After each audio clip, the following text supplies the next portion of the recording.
I'll know it's there. I'll know it's there, and I'll know if I ever started up the motor on this model car, we're getting an oil leak. Welcome back to the workbench, where we try to make things. And what we're continuing to try to make today is Revell's 1956 Ford Thunderbird. And we're just starting this. We're starting on basically step one.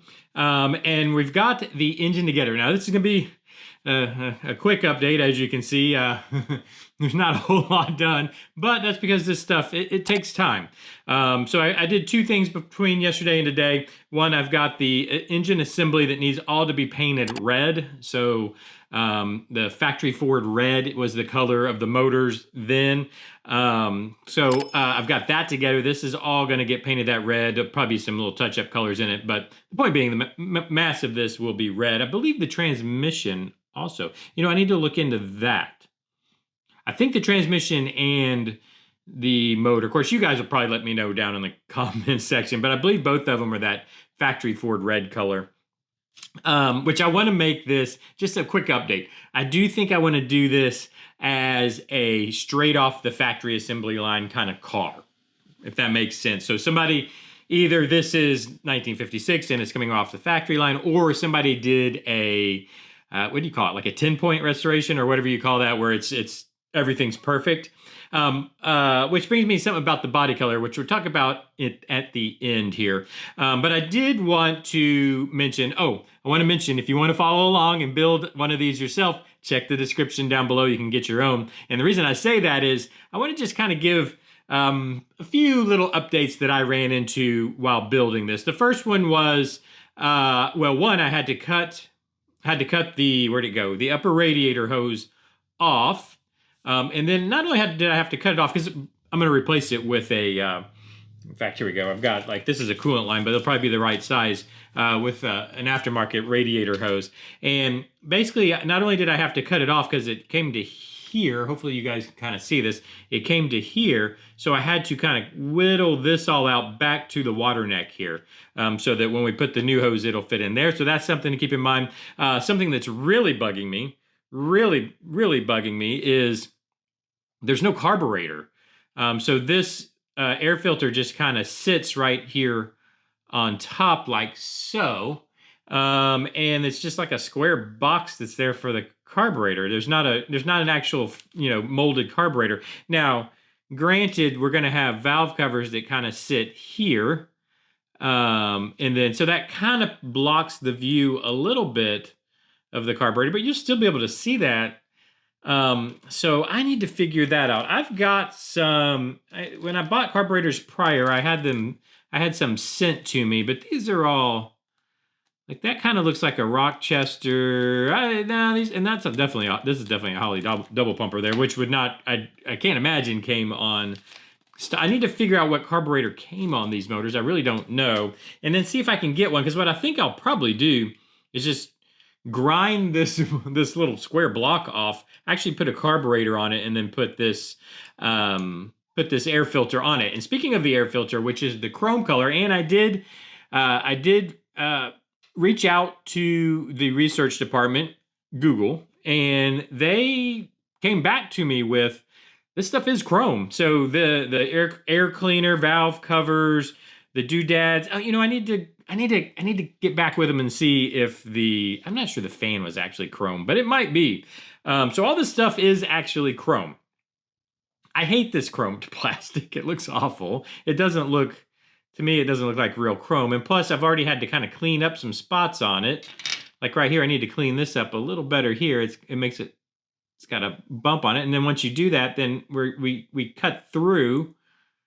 Like you can see, I just cut through to clean that little booger off. It cut through this plating they use on this plastic. And I had a good comment. I should have, Editing Tim, put the comment down below so he gets credit. I wish I remembered the name. Sorry, but I'll put your comment down here below. He said to use Purple Power. I'm not familiar. I'm going to look it up. But use Purple Power to, if I soak this in Purple Power, it will take this chrome off, and then we can paint it chrome. Which brings up a whole nother can of worms, because we all know the world of chrome paint. But it could give us a good opportunity to find out what chrome paint actually works, what actually will work for this. If you guys, I'm sure you already know a good chrome paint, please throw it in the comment section down below, because I think that's what I'm going to do. And if it's good stuff, I'll probably just repaint all this chrome, because I cannot stand chromed plastic. So I'd love to know a good chrome paint. I'm going to see if that purple power works. We'll do this together. I appreciate the comments, by the way, down below to let me know these things, because I'm like I said, I'm not even familiar with I'm not actually sure what purple power is. Is that a cleaner? I don't know. I'll look it up. I'll find out, and we'll do that. And then one last thing I wanted to mention, though, on the assembly of the motor, so putting the intake on back here in this valley back here, for the heads, to back here to this rear seal, it didn't really fit that well. Now, this could just be my kit, the mold on my kit. Now, it wasn't that big of a deal. I just had to carve a little bit of it out, but I've still got a good bit of gap right here. I don't know if you guys can see the knife going in there. So I'm probably going to have to add a little material back in here, because it's just too much.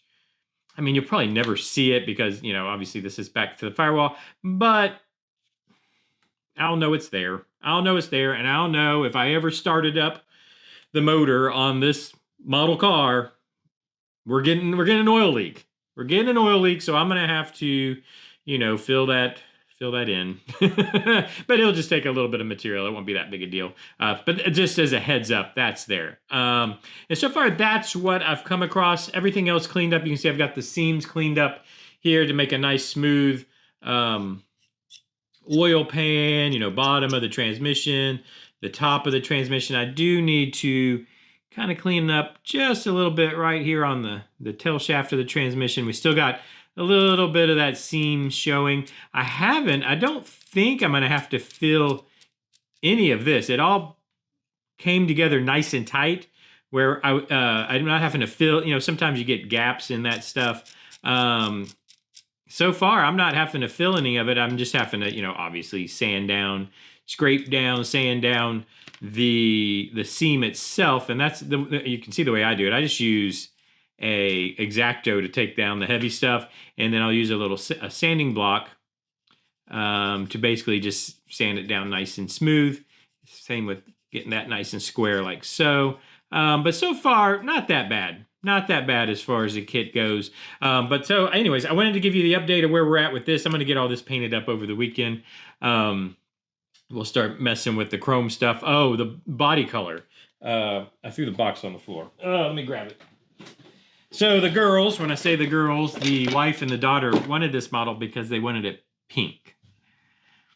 Well, I think we probably all know pink is not a factory stock color that came on the 56 Thunderbird, but Sunset Coral is.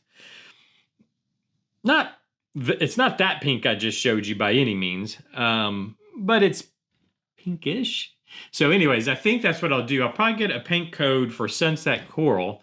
Man, every time I say coral, I can't not think about the Walking Dead meme of Carl from back in the day. Coral! Anyways, it's going to be Sunset Coral. I think pretty sure there's a company out there that'll mix up little cans of, factory colors, and maybe I can actually get the factory correct color for Sunset Coral, which is really close to pink. I mean, it's coral. Coral. Anyways, it's pink. I cannot say the word. I'd say the word, that is. I can't say the word world either. Anyways, or I say the world for the word. Anyways, yeah, we're going to do it Sunset Coral. And I think that'll be close enough to pink, and it'll make me happy and the girls happy, and maybe we'll have world peace. I don't know. But that's the plan here, is get this painted up, figure out the chrome as far as stripping and painting, or at least starting that process. Find me a carburetor that's going to work. Oh, I haven't put in the distributor because I'll put a drill distributor in, because also that's one other thing I wanted to mention. I need to go ahead and drill the block for spark plugs and wires. And I think that's where we're at as far as with the Thunderbird. Hopefully Monday we should actually have a update on the Mach 1, because I'm still working on that body work, and that thing's about near done. I'm trying to order the chassis for the FD100. It's out of Canada, and for whatever reason, my bank won't make the transaction. They keep calling it fraudulent. So I'm working on trying to get that ordered. The company itself that's printed it is out of Canada, apparently. I didn't realize this.